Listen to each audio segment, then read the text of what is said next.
Hello Scorpio, you sexy lot. Welcome to your reading for July 2020. I'll be pulling 4 cards, one for each week, and then a 5th card to give you your theme of the month. First week in July, you are off with a bang and you're terrified. That's exciting. First week in July, Scorpio, what you're frightened of. It's an anxiety card, right? It's feeling like you're trapped by the words you've said in the past. What did you consent to that you don't want to do now? It's about not being able to see the future clearly and feeling like everybody else's words have an influence on it except your own. That's a load of nonsense and you know it, right? So something's shaking you hard. I know Cancer season for so many Scorpios is a living nightmare, and we're moving out of that, but we're still in it in that first week in July. It might be some of what's impacting you. Maybe you've kind of gone too deep, gone too hard, gone inward too much, and it's stirred up some stuff that really does make you feel trapped by your own, by your own past, if you like. But really, we need to be moving away from this. In the Rider-Waite-Smith deck, they have a little toe in the water, and there's not even that in this. In this, it's all thoughts all the time. Trying to unpick those will be the best thing you can do in that first week. It's going to be anxious. Roll with it, right? The second week of July, however, so we roll straight from that anxiety into a positive card, Knight of Cups. This is you falling back in love with things again. I don't think it's a person particularly. If you're dating and shagging and stuff, best of luck. But really this feels like you going, oh yeah, I did really like that thing. That was my true drive. That is what I'm on about, right? So trying to take a positive from that anxiety. It was there to warn you that you're doing things in the wrong shape and form. And actually, here's the thing that you really love. Pointing that out for you, super helpful, right? I think it's going to be synchronicities as well. It feels very, we've had a lot of Neptunian stuff happening. It feels very Piscean and very watery and sort of, oh look, a message in a bottle just floated onto a beach and it said, you should try this. Super helpful. Pay attention to the people that,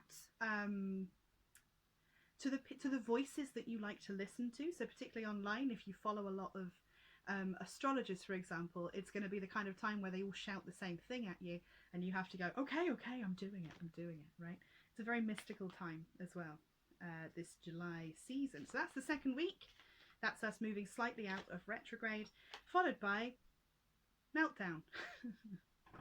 Great reading, Scorpio, of course, but this is physical. If you have a recurring injury, if you have an old injury, do not push yourself. I know you've fallen in love with a thing and you're very excited to move forward with it, but this might not be the time for forward motion yet. And even though we've all been very patient, there's still more waiting for Scorpio to do, because if you do push it, this card says rest or the universe will rest you. If you have a bad back, stop that. If you have recurring migraines, they're going to attack you. Don't push the barrier, right?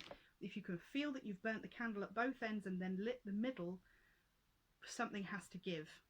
And I'd rather it wasn't your ribs or your back, right? So let's just ease it back a little bit. Don't power forward so quickly.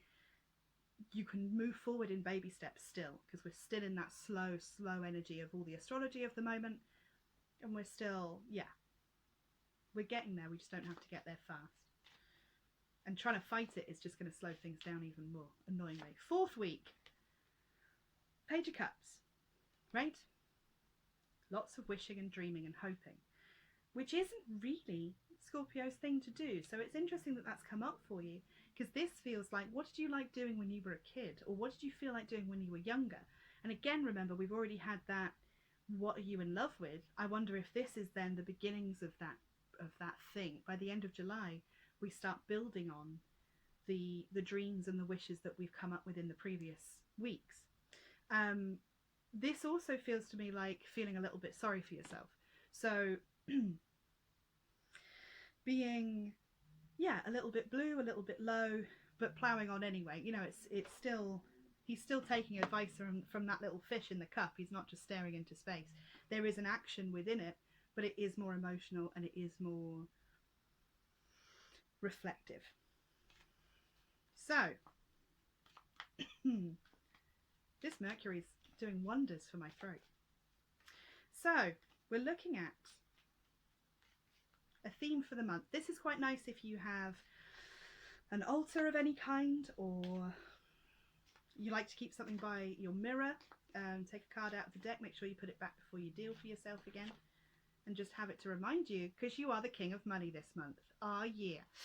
King of Pentacles for you, getting secure, growing roots, putting down tendrils, if you like.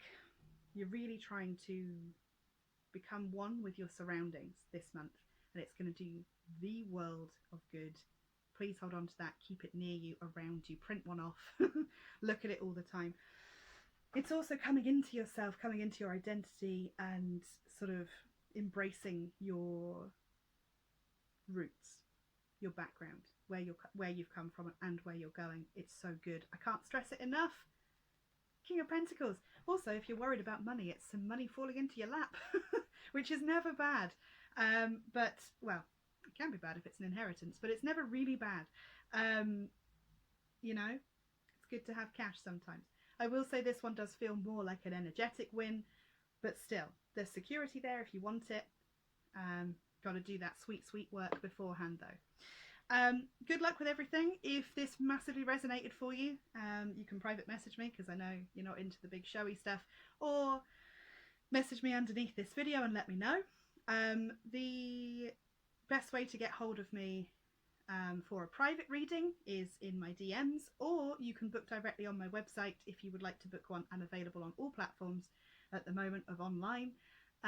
So my website is amberleyalchemy.co.uk, and you just book in there using my calendar. You never even have to speak to me. Have a good one. Good luck. Have fun. Be careful. Do the work.